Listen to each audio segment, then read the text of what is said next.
Are you trying to hire for your business and sort through resumes and figure out the best candidate to hire, but you know it's a pain and a ton of work to figure that out? Great. I'm here to show you in this video a quicker and easier way to sort through candidates using ChatGPT. Now, before I dive into this, if you are a small business owner and you're hiring for your business, make sure that anything I show conforms to your HR policies and that transparency with whoever you're working with or is applying for the job. But given that that is probably true and AI is taking over the world, I think this is probably something that you can use just depending on your state and situation to evaluate resumes. But here's the thing, you get flooded with resumes, you're trying to figure out who to hire, you're trying to figure out their experience. It takes a ton of time. Either you do it or somebody else. I'm here to show you a faster, simpler, easier way to do that so that you can get to the right candidates and decide on who you want to phone screen or interview for your business. So without further ado, let me just show you what I'm talking about.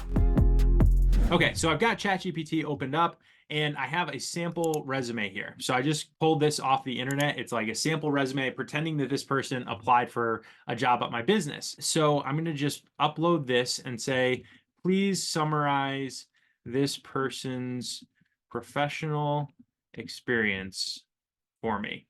So now I just uploaded it. You can see it's just a PDF, like a resume that I would get, but this is all fake. It's not really somebody's resume. And because ChatGPT can read PDFs now, you could just upload this and be like, okay, now instead of reading through all this, it kind of is just going to summarize what their experience is. So extensive experience as a graphic designer is outlined in her resume. And now it's just going to tell me what she did in that role and in her graphic design experience, right? So I can ask that. And I can be like, what skills does Marianne possess according to her resume, right? So now I can just ask that and see what, okay, according to her resume, creativity, time management, right? So this is all great. It's just telling me about that. I could go in here and other things that we could read or find out. Like I could just say like, so I'll just stop that. How many years of experience does she have? So then I can ask how many years of experience, in the particular role that I'm hiring for. So she has the following work timeline: intern at Runaway Works, May 2008 to August, right? So I can see that.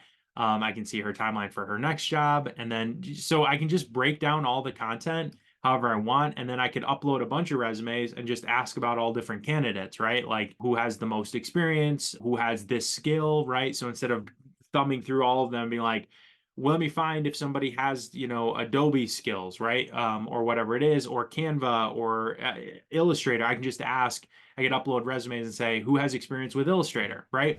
So it just makes it simpler and easier to hire because you can just run through, upload the PDFs or upload the resumes, and then ask questions to help you sort through the resumes and figure out who you want to interview or who has the right skill set for the job you're hiring for. Saves you time, is a little more efficient. Again, check and make sure it's something that fits with your HR policies for your company, your city, your state, but it is a potential thing that you could do to help you sort through and find great hires for your small business. If you like this video, subscribe for more great information to help you grow your local business. Thanks, and we'll catch you in the next video.